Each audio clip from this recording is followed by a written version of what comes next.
Hey, everybody, welcome to the Meeple Syrup Show. It is, what is it, June 17th? My vacation is almost over, and It I'm is June spending, 17th. yeah, and I'm spending it with you all, and that's wonderful. So howdy, Meeps. Welcome, welcome, welcome to the show. Tonight we have with us Chelsea McLean and Jody from Urban Capers. Welcome to the show, everybody. How are you? Great, thanks. Good. Thank you so much. So, Hafiz, tell us a little bit about why you asked, "Hey, Sen, can Urban Capers come on the show?"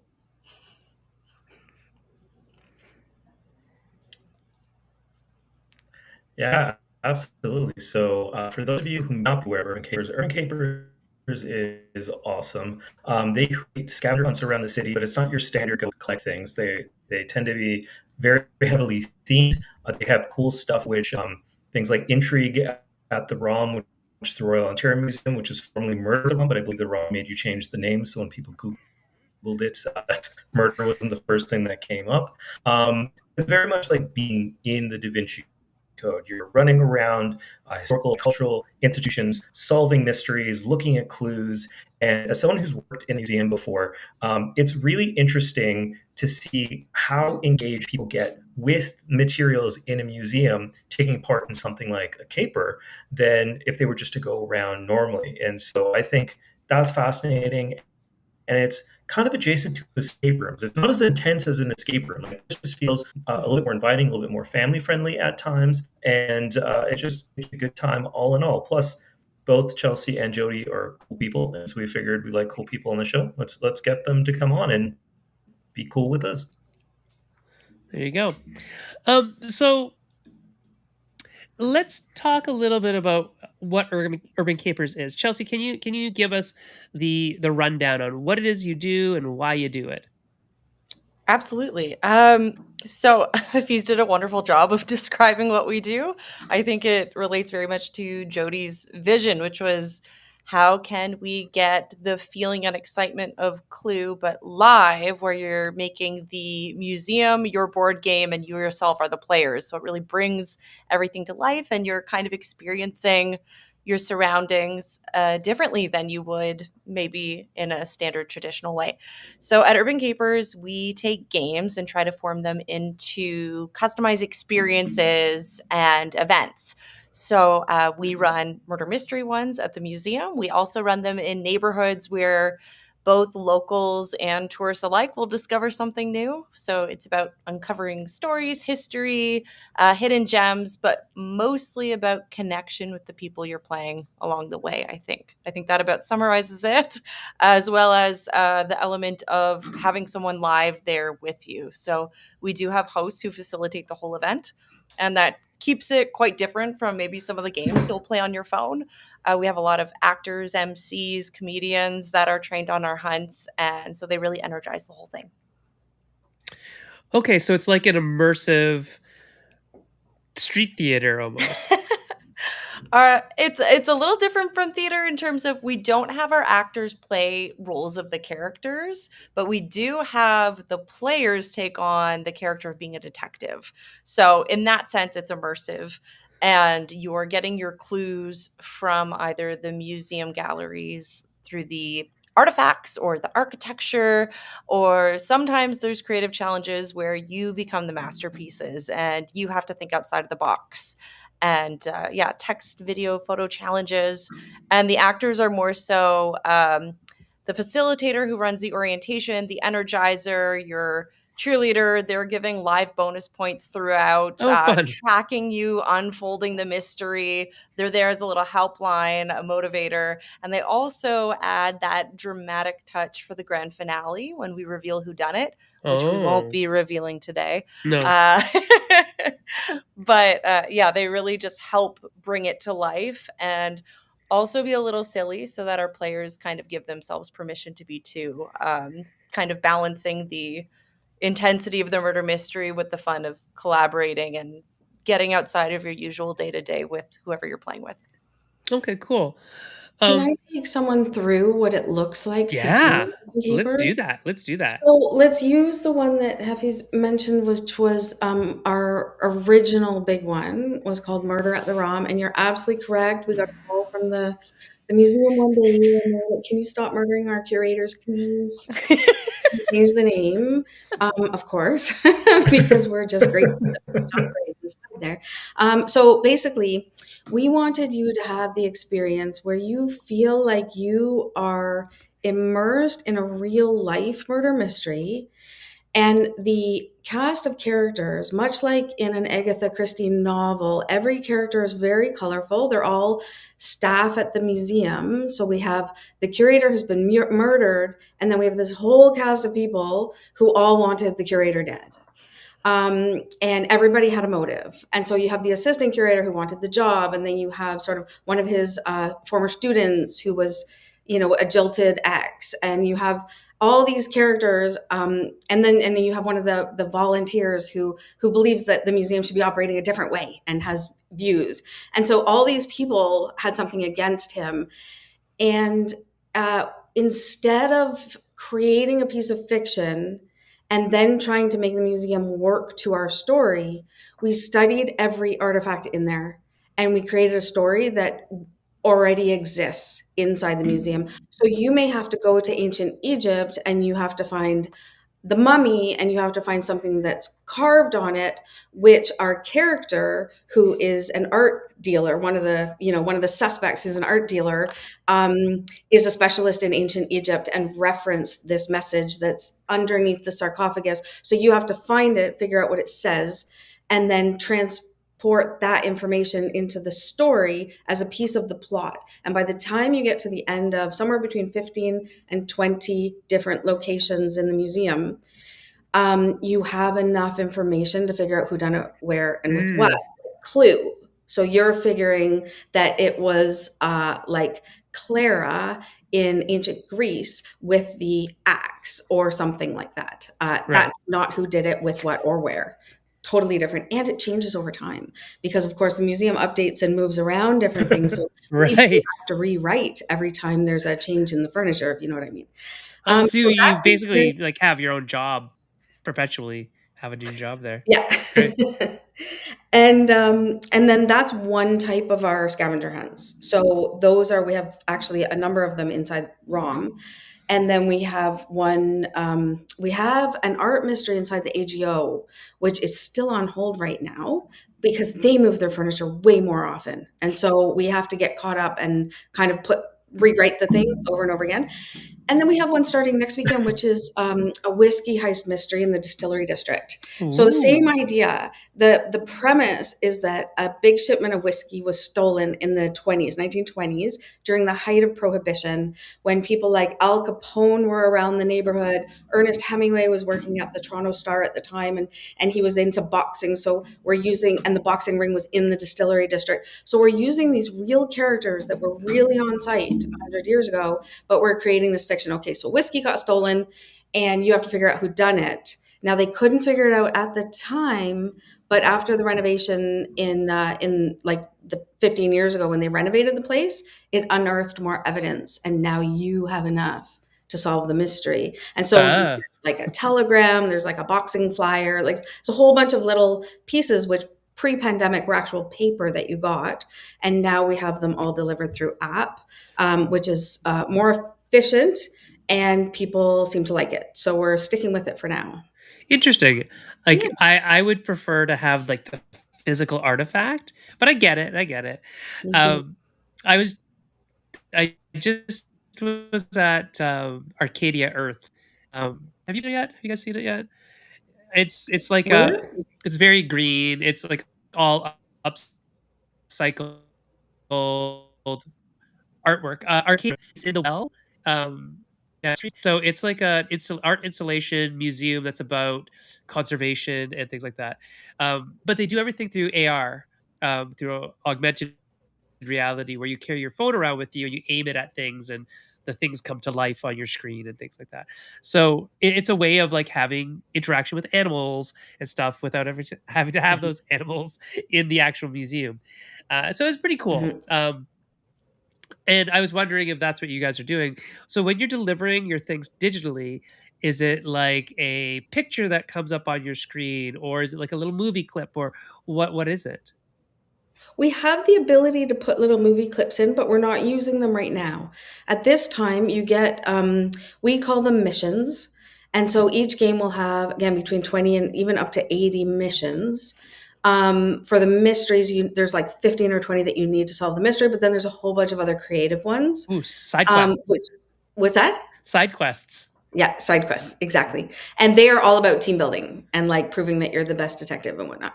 But basically, you get it downloaded to an app in your phone. You can scroll through the mission. On one screen, you get this list of missions you can scroll through. Some of them are embedded with links to maps on the internet or a document that we've placed, or they have an image that we've embedded in the game. And then you use your camera to take a picture or to type in or you type in text and it uploads back into the app. So if you flip Oh. through the different windows, this window is your missions. The next one is the game feed. So you can see what all the other teams are doing. Oh, And then really? the last one is a leaderboard. So you can see who's in first place, as you're playing. Oh, so it's competitive as well, or could Oh be yeah. if you're that kind of person. All adults given the permission to And play. the host can actually give you feedback. Mine? Oh, there we go. All adults, when given the permission to play, want Oh, sorry, I'm their interrupting. colleagues. Hosts can also give feedback. So Hafiz, you're cutting in and out. So I believe he was talking about how the host can give feedback through the app. So we do have an in-app messaging ability. It's currently one way. Saying So the- I'm just gonna write him a note in host chat. Keep going though with what you're saying. yeah, so our hosts are watching the live feed and they can go in team by team and see what's happening. They're really interactive. So they'll either nudge them towards a clue or tell them great job. They can also respond to helpline requests, things like that, and give feedback. And because our hosts are a lot of comedians, they'll often send comedic messages as well to teams, really encouraging their creativity. And although the messaging system is one way from our host to the players, we figured out how to input a mission so that players can also message the host throughout it. So there's quite a few features that help people collaborate and come at it from different angles. That's really, really neat. So it is really something that you couldn't leave unguided. Like like you couldn't just like, here's this thing, you can do it or not. You're kind of in it to win it, and everything that you're telling me so far says that the company is supporting that kind of experience where they can message back and forth. They see a leaderboard. You can see how the other teams are doing. You can talk to the actors who are giving you hints and feedback and all that kind of stuff. So that's really quite different. What made you decide to do this as your business venture? This is awesome. Well, so Urban Keeper started, I think it was in late 2012, early 2013. And I was kind of a fan of The Amazing Race, and I wanted to start a tour company that could, that you would pay your money and you would have to go and, dig through the jungles of somewhere and find something. And then I thought, well, why don't I try to make some games at home and see how games work and see how adult play works and to see what engages people and what gets people going. And it was so much fun that I just kept going and going and going and building. And I have long since ceased to want to take this in the Amazing Race style. I really like our style. One of the things that I noticed traveling to some other countries is that they really celebrate their history in a way that in Canada we'll pass by on the street a statue for our entire life without ever stopping to find out like why it's there or who put it there. And I knew just from being a history buff, all of the cool things that were located around Toronto. Like this is the house that Malcolm X stayed in Kensington Market when he came here in this year. And next door is, another super cool thing. And that's not written anywhere. And so that's the other type of scavenger hunt we do. And they're the outdoor ones where you explore a neighborhood and we incorporate a whole bunch of history that's just not captured in the physical, or we'll take the physical, like art, public art, architecture, or the style of architecture, or like a a grave or a marker or of some sort, and then we tell the full story, and then you as the player have to go find some answer at the place. So it was kind of a way of taking Canadian history, and mostly Toronto history, and making it be fun so that people can know, and everybody who comes at the end says that they learned something about their city. So I remember, like, we had one of the descendants of Marianne Cad Sherry, who is like, I think I've said that backwards because I'm nervous. Mary Ann Shad Carey. We had one of her descendants actually work for us one summer, Oricia. And then we had the great, however many greats of Mackenzie King, who celebrated her bachelorette by getting all her friends to come out and do it. We've had some really phenomenal, interesting interactions with people who you learn more about them. I love local history, and I love telling the stories that are not the dominant stories of sort of the politics and the military and the religion or whatever, but more interesting stories. I love that. I think it's really neat that, because, like, I would not go on like a walking tour of a city. I would probably not go do those things. But I'm very much into the idea of playing a game to learn all that kind of stuff. I think that'd be super fun, right? It's like they say on 99% Invisible, it's like always read the plaque, you know. Always take time to read the plaque about the thing. But what if there's no plaque? So, Hafiz, how's your audio? I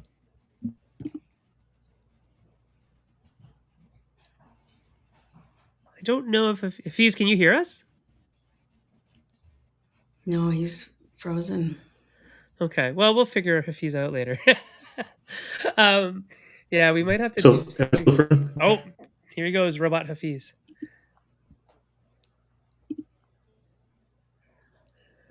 yeah. Yeah, Well, then you're cutting in and out again. You're cutting in and out again. I know you dropped in and out, so I'm not sure what's happening again. We'll figure it out later.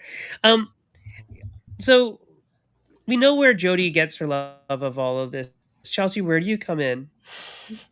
I came at it from a very different angle. I originally went to college for musical theater performance. So I loved acting. And one day I saw an ad that a scavenger host was needed. And I have always loved playing games growing up. And I went, this is a job. So I I submitted a resume that was a riddle about who to hire, and the answer was me. um, and luckily it worked. So I started, I think it was about 9 years ago, hosting events, and I was extremely passionate about it and fortunate enough that Jody has invited me to work with her on a few things in the office and creatively. And yeah, so just going from there, and it's been a perfect blend of my passions of, drama and theater and some of the scandals we tell, and gameplay. And also I'm really big into education as well. And so it's been really interesting to see the dynamics of how gameplay and learning come together with entertainment all at the same time. It's like a perfect storm of all the things, right? Where did you go to school for musical theater? I went to Sheridan College for musical theater. Oh, okay. So my son is going to Dalhousie in September for musical theater. So amazing! Congratulations! Yeah, he's super happy about it. We are too. So he'll be far away, but it'll be good. So this combines like all these cool things. Jody, when you started this, how did you tell people about this thing? How did you sell them on this whole process. Was it hard? I'm trying. Okay, so it was hard for the first few months. I was kind of knocking on my neighbors' doors, saying, "Can you come out and test this for me?" And I was still working out how technically to make it work, especially with the mysteries. How technically to roll out a story when you're making a scavenger hunt. It's almost impossible for the player if they don't know what they're looking for. So you can't have somebody who is doesn't who is it can't be cryptic what you're looking for and also what you need to find out about it.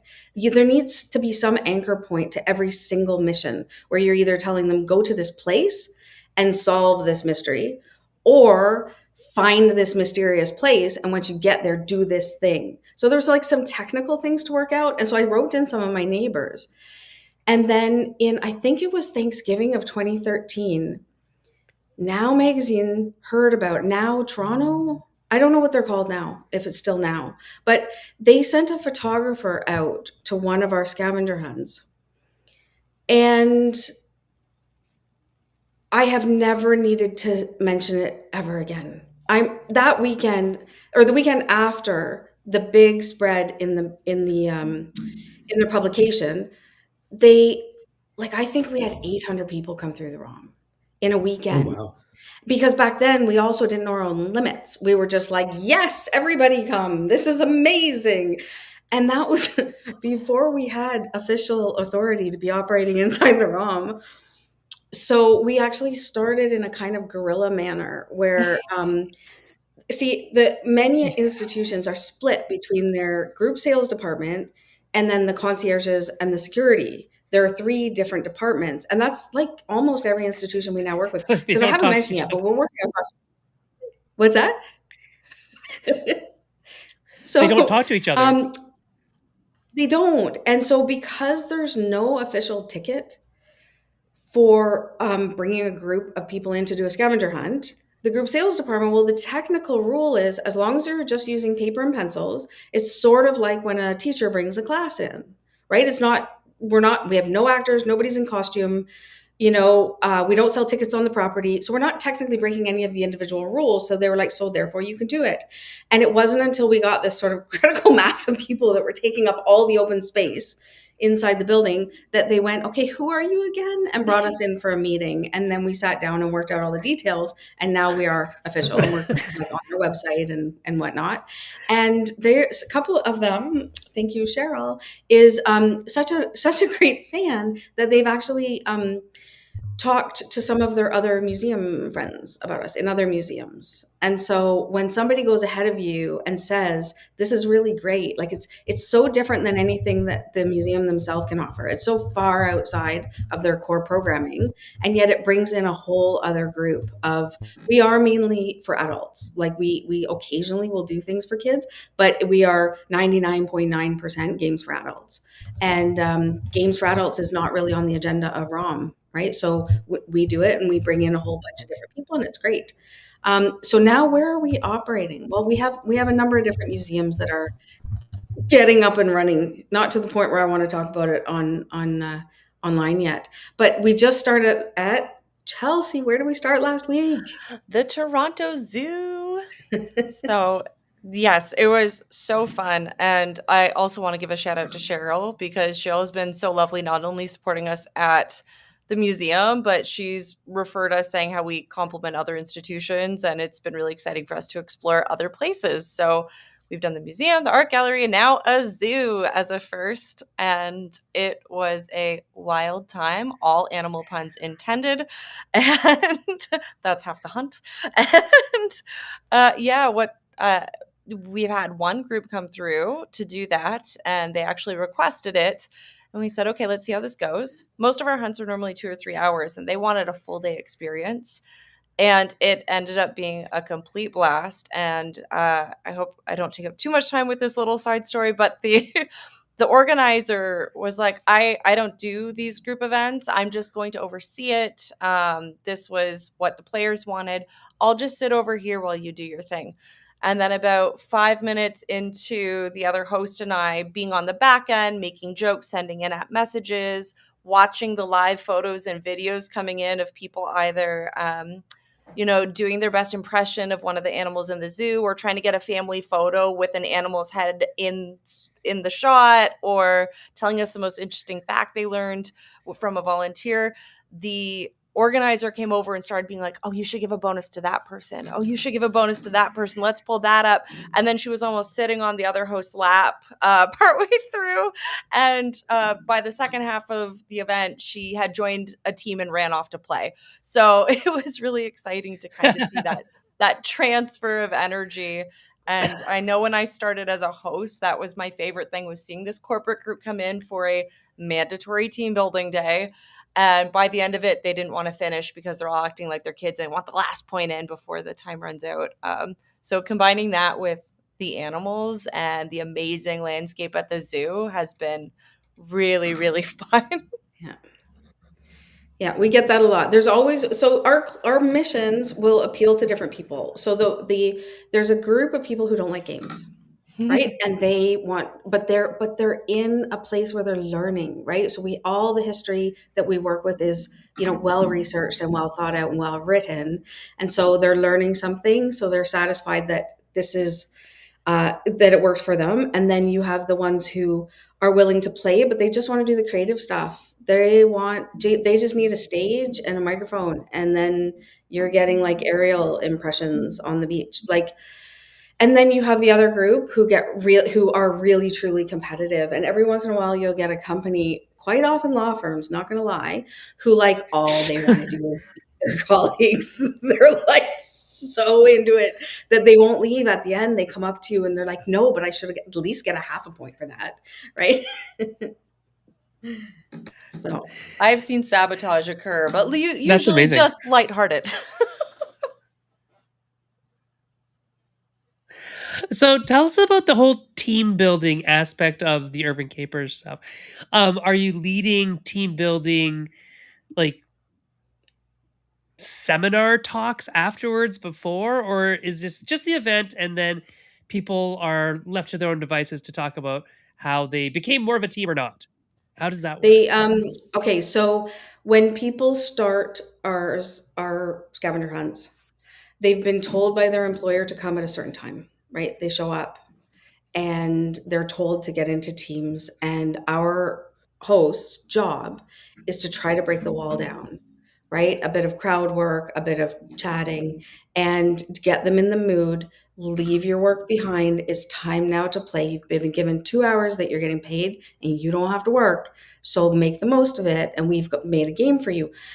By the end of it, we generally will meet somewhere near the restaurant that they're going after. They almost always go to a pub or restaurant afterwards.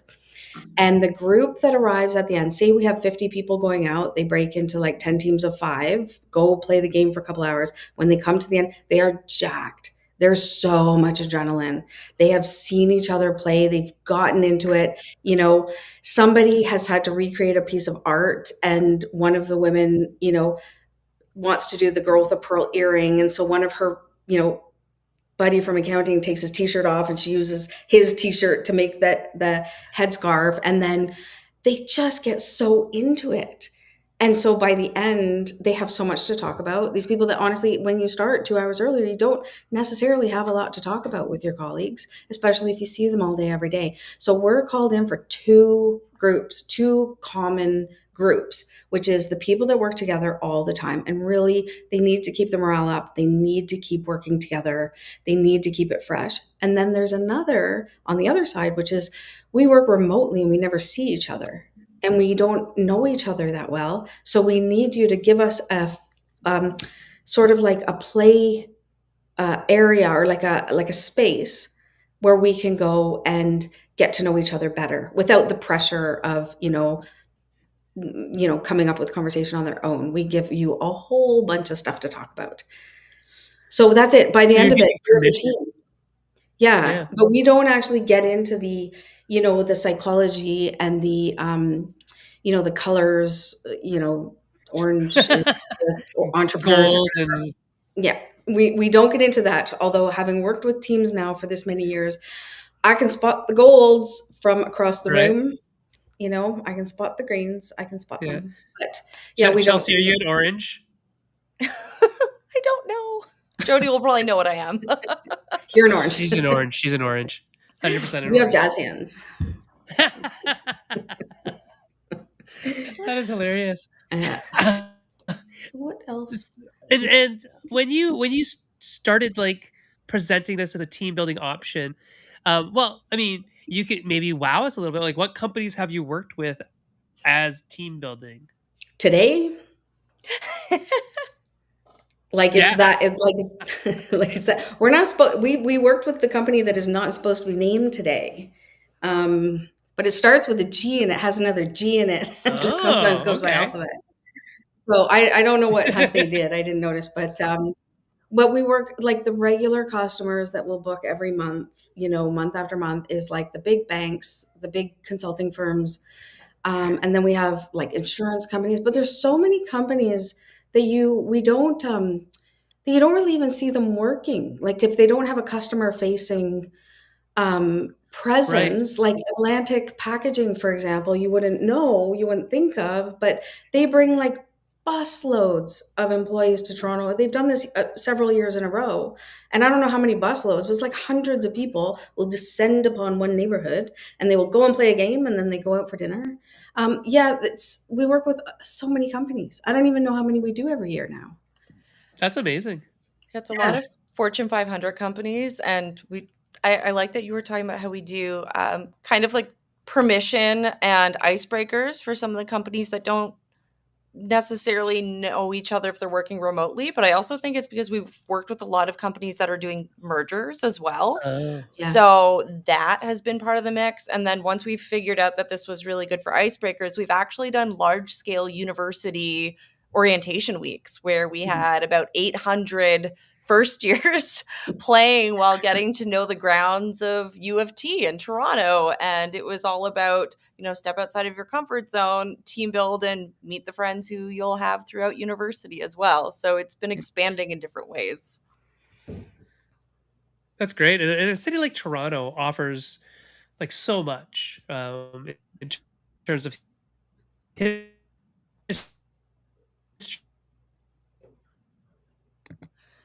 Huh. I think you Is our video quality okay?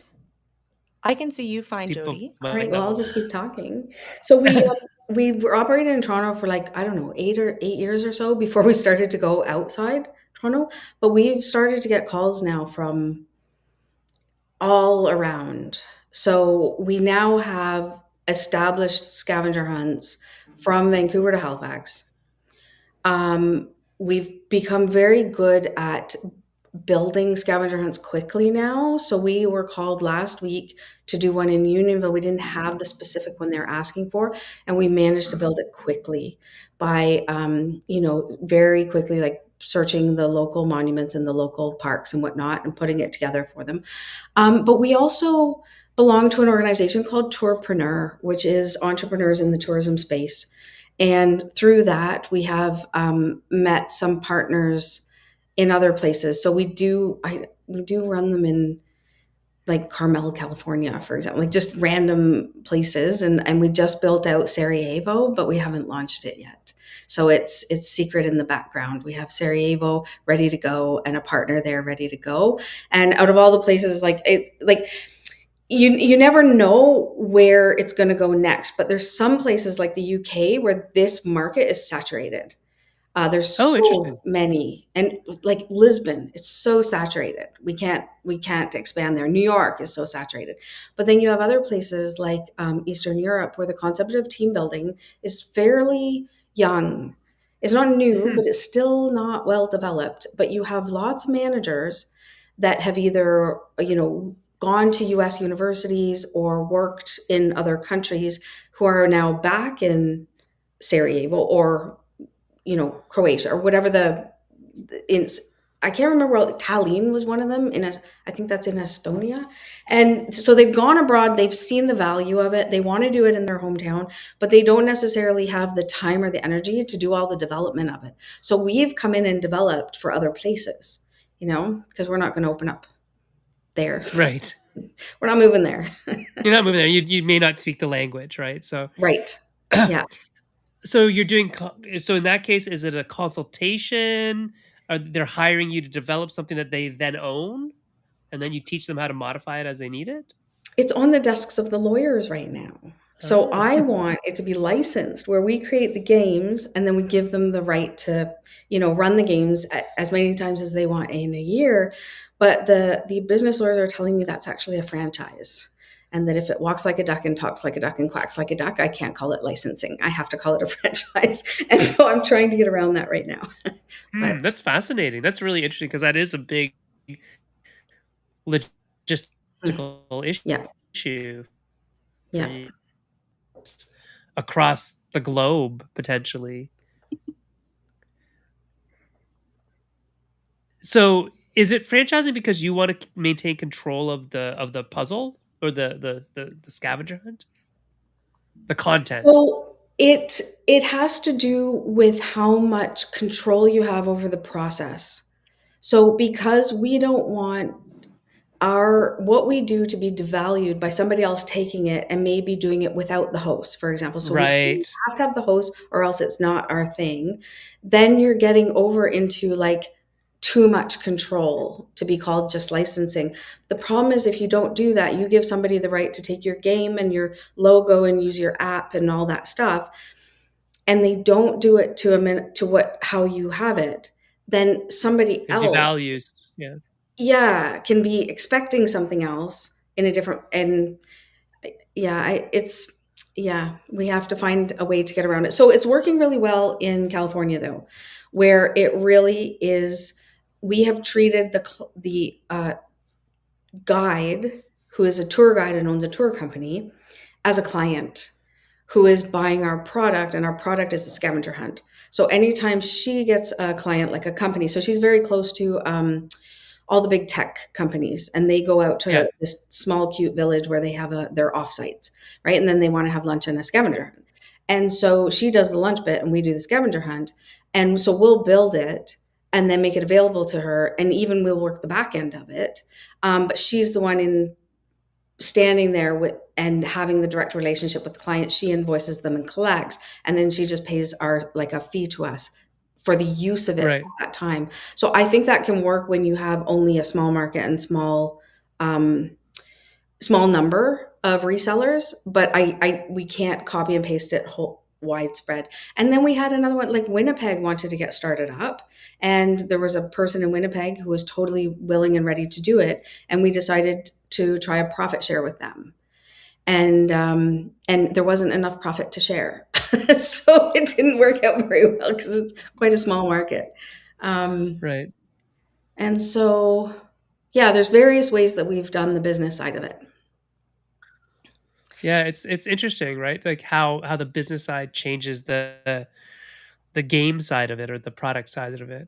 That shapes it a little bit. So fascinating stuff. What's next for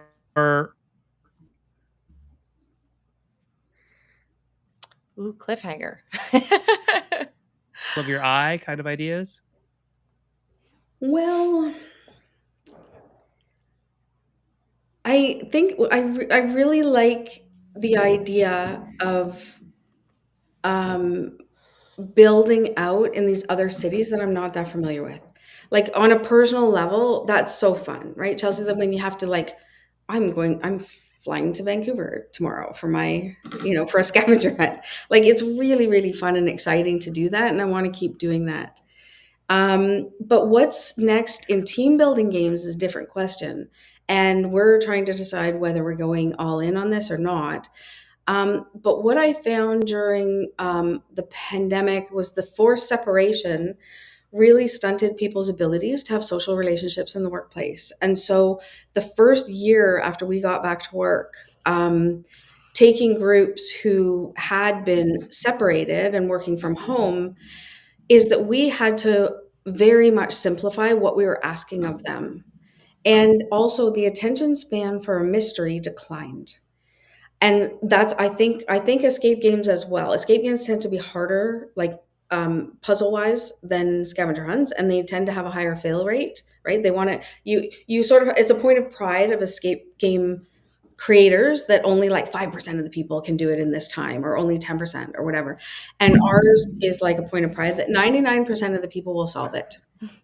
But it's the 1% that determines who's the winner, right? There's like, and we're lucky that there's usually just one team that's got all of the answers. But everybody has this satisfying sense of having solved the mystery.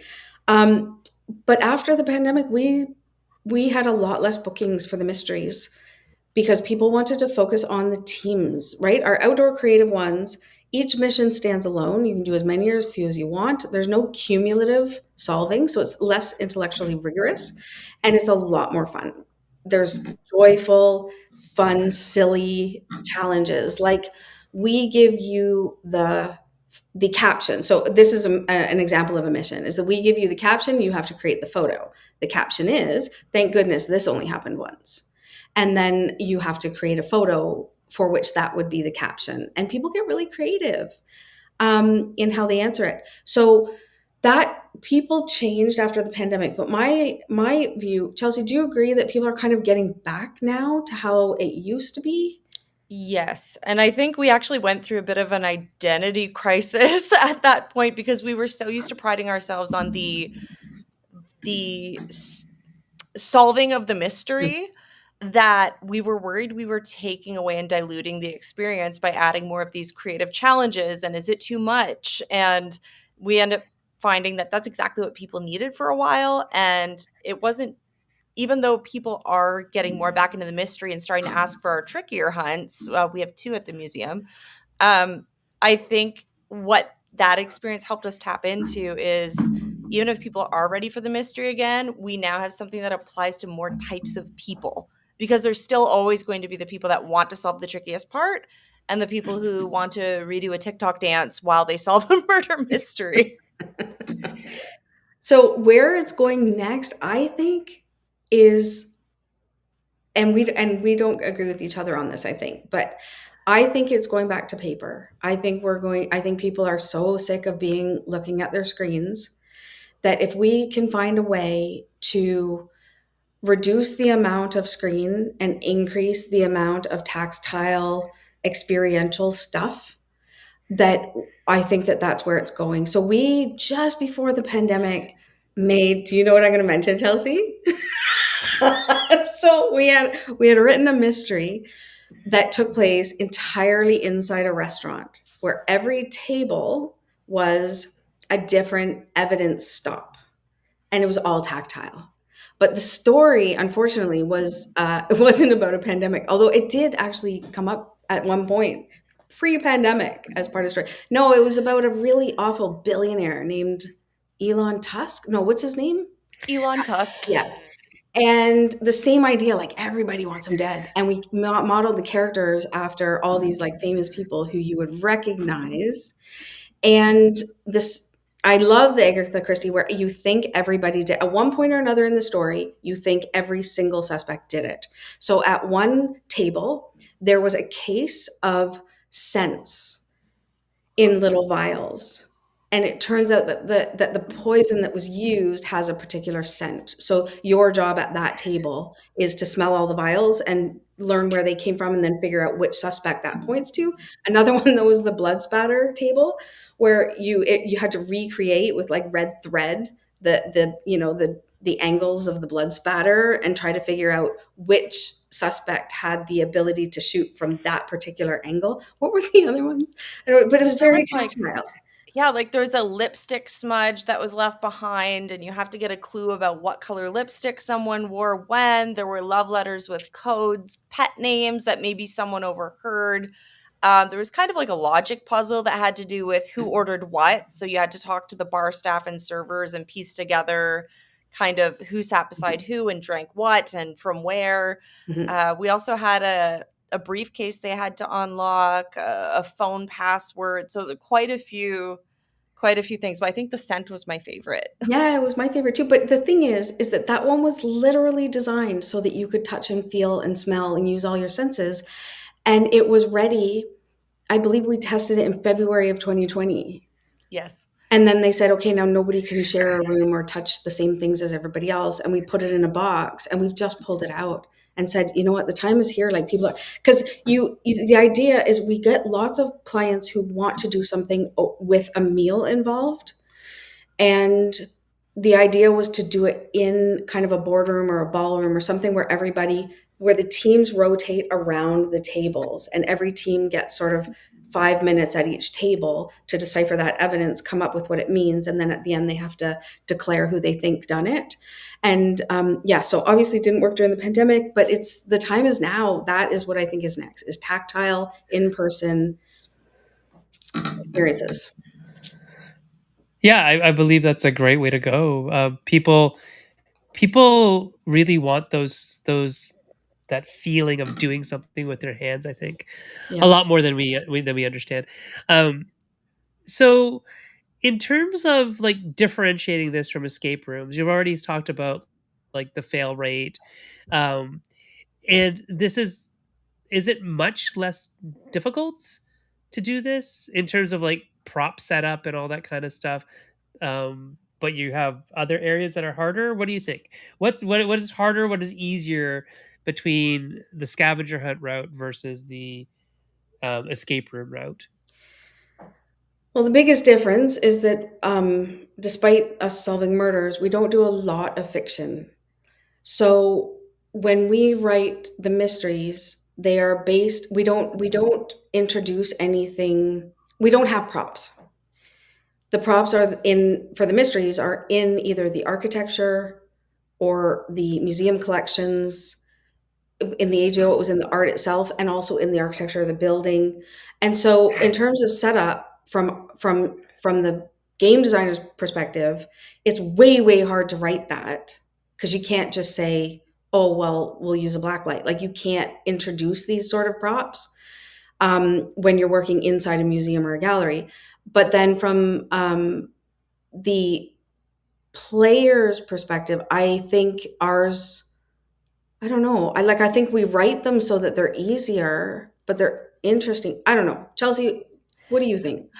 I think it's really interesting because we've been able to see writing a mystery from two angles, because you originally had this idea of you scoured the museum and you pieced together this amazing plot, and then suddenly we had interest to run the same game at different museums. So then we were kind of reverse engineering it, where we had the plot, but then we had to adjust and change it to new artifacts and new architecture.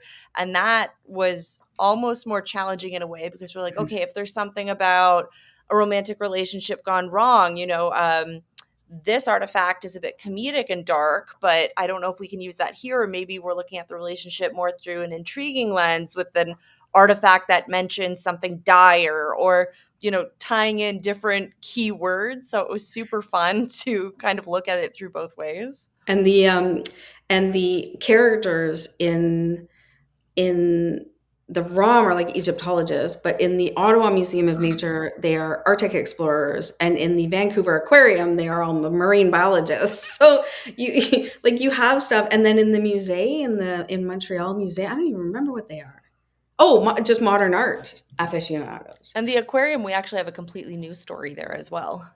Yeah, so we figured out how to do the mystery, and now we're kind of it's adapted to different locations. I think another thing we also do is cool. instead Hey, Hafiz. Oh, sorry, keep going. No, you keep going. I think my timing is off. I was just going to say that on top of, I suppose with an escape room, you're doing the exact same model over and over again. Whereas when we have clients join us, we also customize it to whoever's booking. So a lot of the time we'll work in either milestones or celebrations or personal shout outs, and we try to customize it a bit to each player. So that's half of what our event coordinators do, is making sure that the game and experience is customized. And the other thing about, at least I've found with escape games, I sometimes find it hard to suspend my disbelief enough. Especially the ones where, the universe is going to be imploding, or that, a bomb is going to go off that's going to kill off humanity. Like I don't, I don't care. I, I really, really like being in museums. So it's just a different. It appeals to different people. But we've had on our staff in the past some game designers, and who came from Escape Games, and we've had one that came from video games, who was the narrative designer of video games. And so over time, different people have put their spin on it. And Urban Capers today is just an amalgamation of all the people that have passed through in the past 13 years. So there's kind of a lot of interesting stuff. I was going to say something else.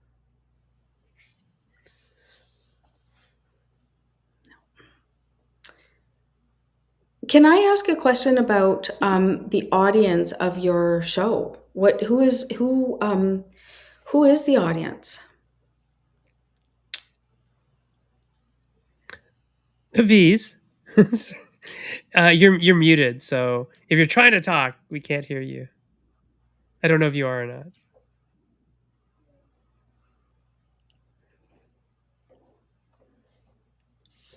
Hold on 1 second here. Oh, he's frozen again, so I'm not sure what he's doing. Oh, he unfroze for a second.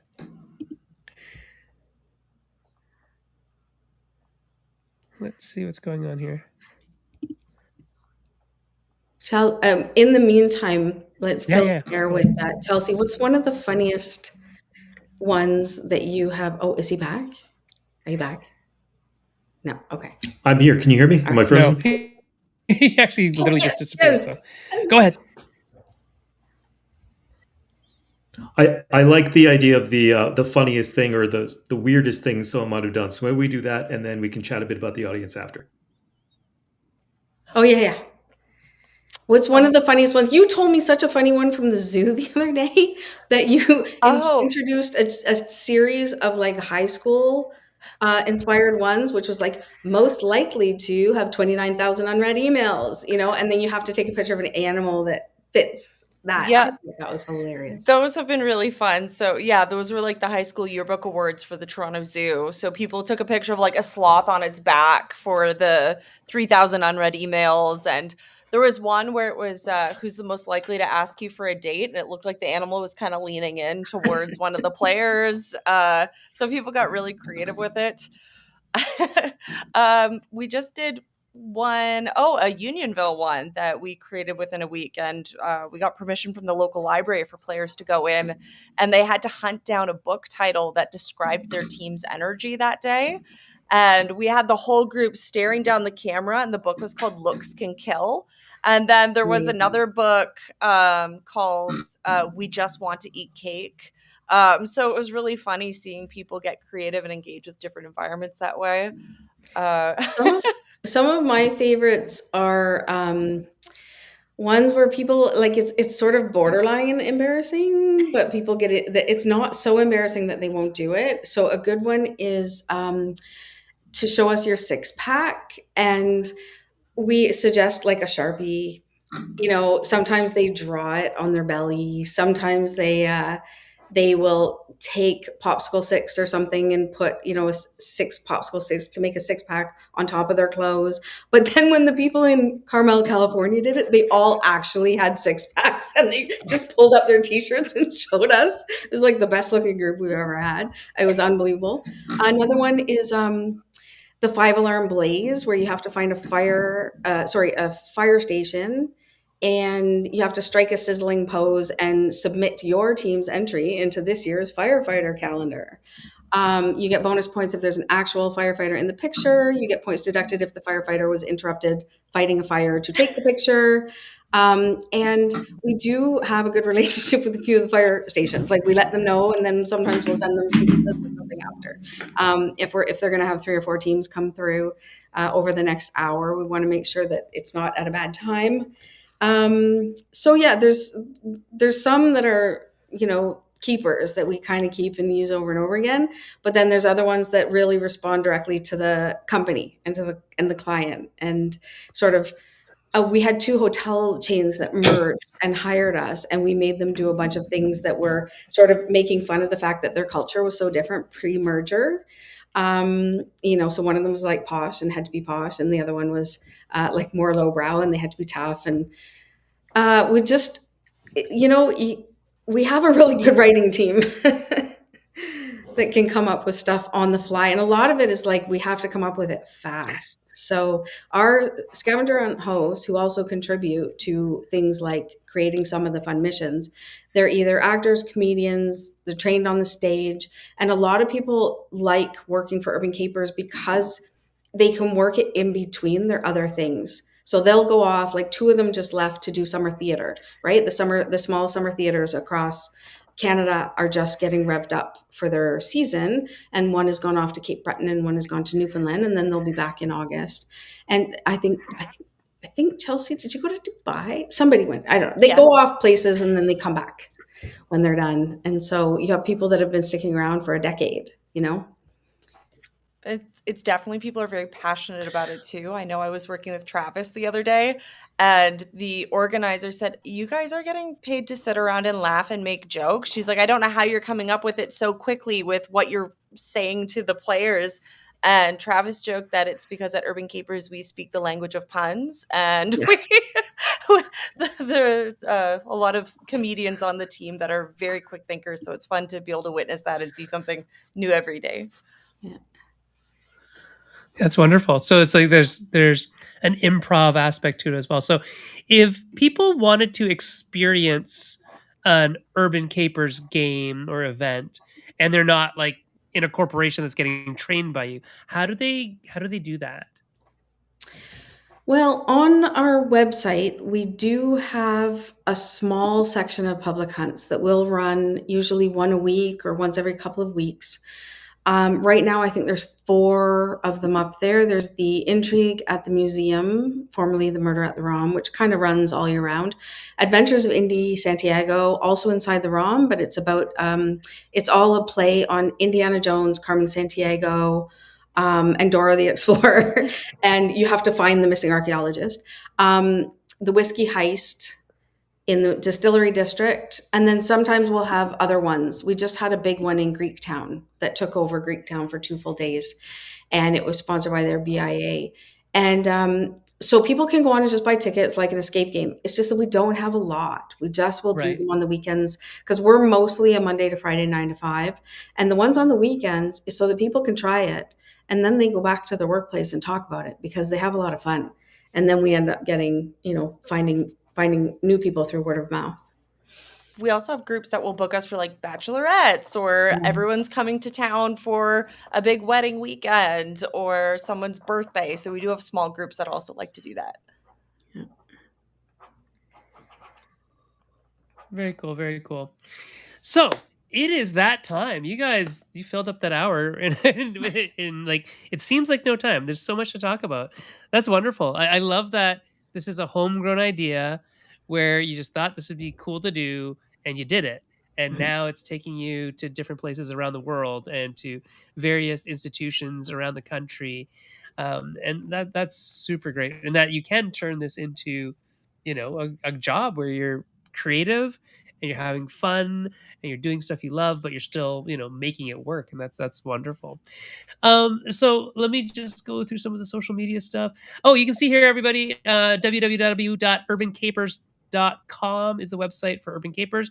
So if you are interested in the Toronto area of going to an event, you have to look there for some of their things that are running on the weekends or at institutions where they run more often. Or if hey, you want to hire them because you are a Fortune 500 company and you're like, I would like my team to have some cool experiences, get in touch. I think Urban Capers can do something for you. If you want to chat with me, you can find me on Blue Sky at Senfeng Lim. Hafiz, where are you at?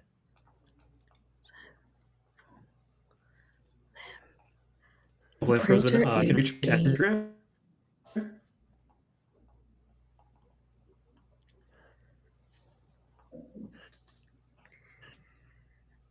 I think they're both frozen now. I think so Yes. too.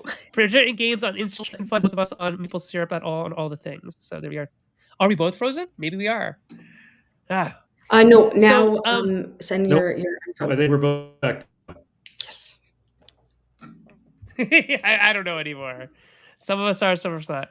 Um, hey, can each of you, Chelsea and Jody, give us a piece of final advice to end the show? We'll start with Jody. Jody, can you give us a piece of final advice? Well, the when I started a scavenger hunt game, everybody said, why would we pay for a scavenger hunt? We can just download one online. And we've grown it into something that has grown across Canada. We have something like, I don't know, 12 staff. Like just do it. Never mind when people say you can't do it or it's not worth it or nobody will pay for it, just freaking do it. Prove them wrong. You can, you can, you can. And when people do super creative things, it makes the world better. So do it. Do it, do it, do it. Awesome. Amazing. And Chelsea, what about you?